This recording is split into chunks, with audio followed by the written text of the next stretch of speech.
சாப்பிட்டியா? கிழிச்சிட்டாங்க.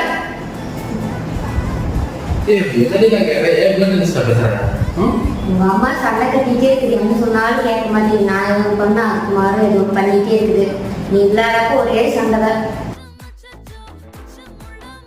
சரி, எங்க அம்மா எங்க இருக்குது? உள்ள. கம்முனே இருக்க மாட்டீங்களா ரெண்டு பேரு? நீயே போய் என்ன கேட்போம் கேட்டு வா. சரி, என்ன போய் கேட்கலாம். இங்க பாரு, நீ போய் பேச உங்க அம்மா எதுவும் சண்டையே கட்டக்கூடாது, எனக்கு எதுவுமே சொல்லக்கூடாது, சரியா? எங்க அம்மா நான் போய் பேச பேசல, இனிமே உங்களுக்கு சண்டையே கட்டலாம், சரியா? அம்மா